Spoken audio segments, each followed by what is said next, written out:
Assalamualaikum warahmatullahi wabarakatuh. Salam kenal, hormat dan takdim saya. Perkenalkan saya Cak Anas, petani asli Lumajang yang tinggal di Jepang. Berikut ini saya ingin sharing atau berbagi pengalaman dengan sobat-sobat tani, rekan-rekan tani dimanapun berada. Bagaimana cara pembibitan, pemilihan bibit sampai penanaman ubi jalar yang saya produksi ini atau yang saya tanam yang berjenis Beni Haruka. Berikut video atau gambar-gambar atau keterangan yang ingin saya sharing atau ingin saya bagikan kepada rekan-rekan tani semua. Monggo silakan disimak, mudah-mudahan bermanfaat untuk kita semua. Beginilah proses penyemaian ubi jalar.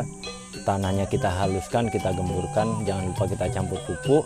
Setelah itu proses berikutnya bibit ubinya kita tata seperti ini. Usahakan beri sedikit jarak supaya nanti tunahnya tidak saling bercampur. Nah, setelah selesai proses penataan, kita tutup dengan media tanah halus tipis saja secukupnya seperti ini, supaya tunahnya cepat tumbuh atau tanahnya tidak mengeras. Dan usahakan setelah itu kita bisa menutup menggunakan media mulsa atau menggunakan jerami untuk merangsang pertumbuhan supaya cepat atau untuk menjaga kelembapan tanah media pembibitan tersebut. Dan jangan lupa lakukan penyiraman dalam 3 hari sekali sampai tunas betul-betul memanjang. Dalam kurun waktu 3 minggu sampai 4 bulan, sampai 1 bulan kita bisa memilih tunas yang sudah siap ditanam di kebun. Berikut cara memilih tunas yang sudah siap untuk ditanam di kebun. Baik, saya akan memberikan atau memberitahukan contoh bibitnya seperti apa, ukurannya berapa, dan bagaimana cara memotongnya. Karena ini masih pemotongan yang pertama, baik kita cara memilih bibitnya seperti ini. Jadi di tunas ini untuk bibit yang bagus, ukuran panjangnya seperti ini. Supaya tidak sulit untuk mengukurnya, kita menghitung dari daunnya saja. Dari pucuk daun ini, kita hitung 7 daun.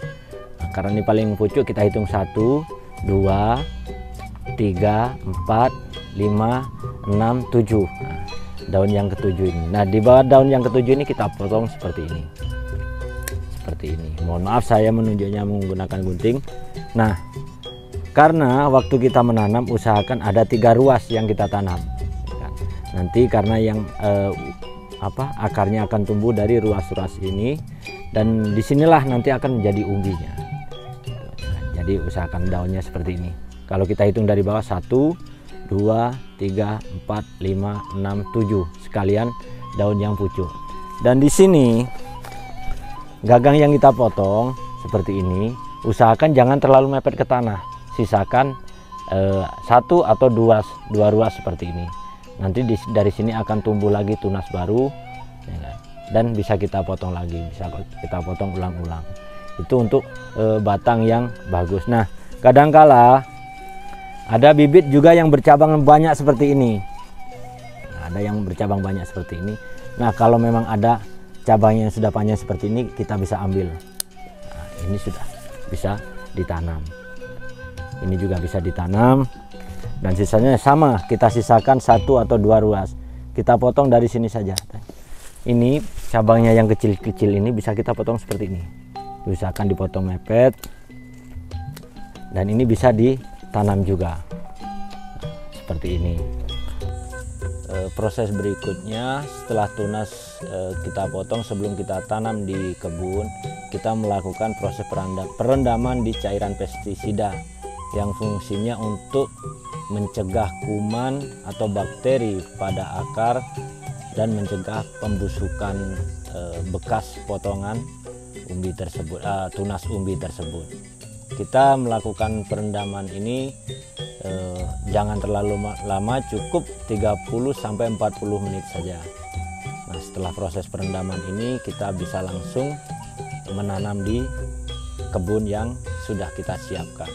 Dan berikutnya proses pembuatan gulutan atau pemasangan mulsa yang ada di kebun. Berikut cuplikan videonya. Berikut proses pemasangan pulsa sekalian pemupukan di kebun ubi yang kita. Ini adalah pestisida yang berbentuk serbuk, gunanya untuk membunuh ulat atau hama yang ada di dalam tanah. Dan ini pupuk kimia.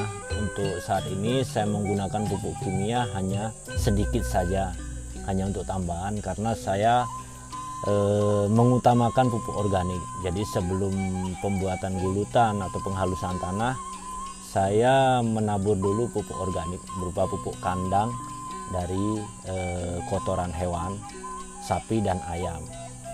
Nah,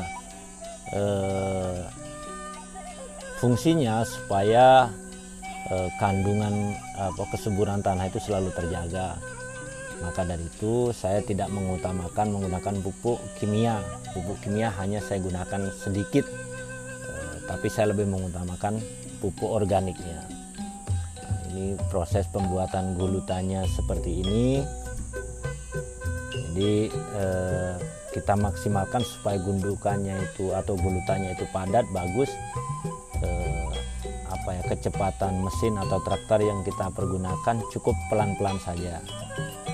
Dan ini bisa kita lihat hasil gulutannya seperti ini. Dan di sini yang kelihatan putih-putih itu adalah jarak tanam antara satu lubang dan lubang yang lainnya. Dan ini proses pelepasan atau pemotongan mulsanya seperti ini. Nah, kita tarik sedikit, kita potong. Dan nanti di ujung plastik yang kita potong itu kita tanam lagi seperti ini. Ini cara memulainya seperti ini, kita turunkan dan kita uruk ujungnya. Fungsinya untuk apa? Pada waktu turun hujan supaya tanahnya tidak tergerus air hujan. Nah, jadi kita usahakan seperti ini. Prosesnya seperti ini, jadi kita bisa menginjaknya supaya padat dan waktu terkena air hujan supaya tidak hanyut atau plastik mulsanya terlepas dari gulutan tersebut. Ini proses berikutnya.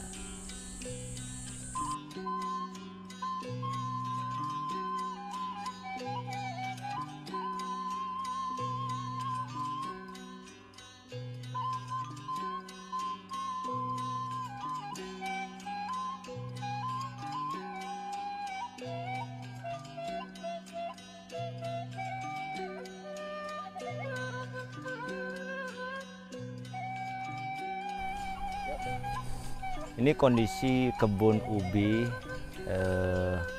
jalar yang insya Allah rencananya kebun ini saya tanami untuk ubinya bakal atau calon bibit untuk tahun depan. Jadi ada beberapa metode menanam ubi.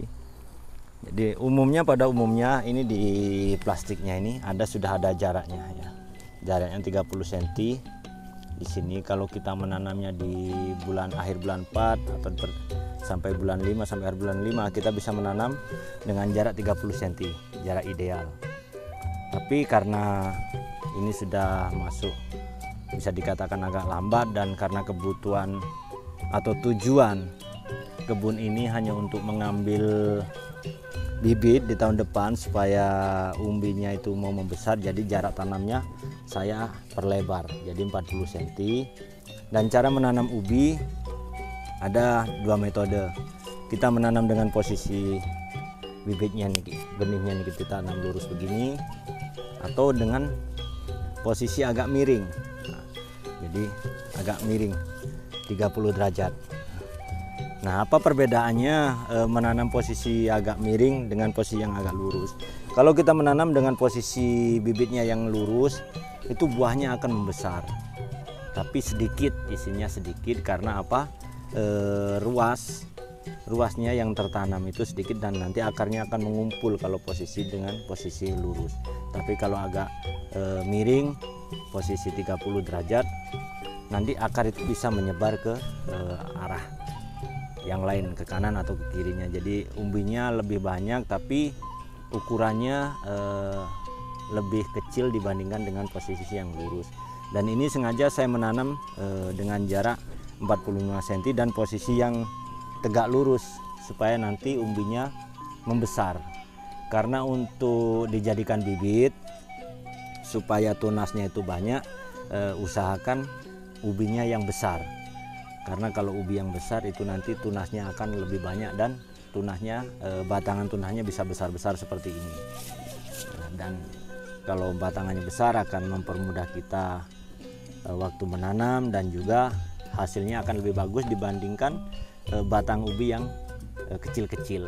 Karena dalam proses pertumbuhan ubi, kalau batangnya yang kecil, di samping dia masa perawatan untuk memperbesar batangannya, dia juga harus memperbesar umbinya, jadi agak lambat.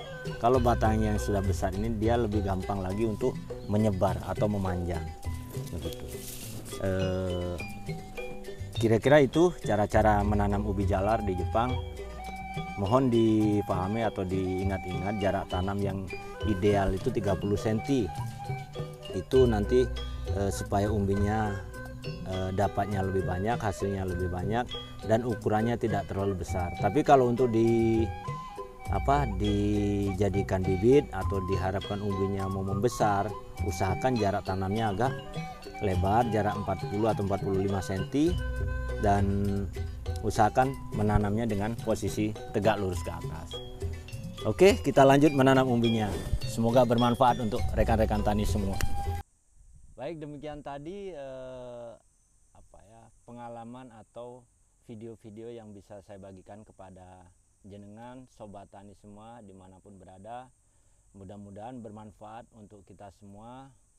Dan kalau di antara rekan tani, sobat tani ada pertanyaan atau ingin mengetahui tentang seluk-beluk ubi jalar, silahkan menulis pertanyaan di kolom komen, dan insya Allah saya akan menjawab sesuai kemampuan dan kapasitas saya. Wallahu muwaffiq ila wa'miq thoriq. Wassalamualaikum warahmatullahi wabarakatuh.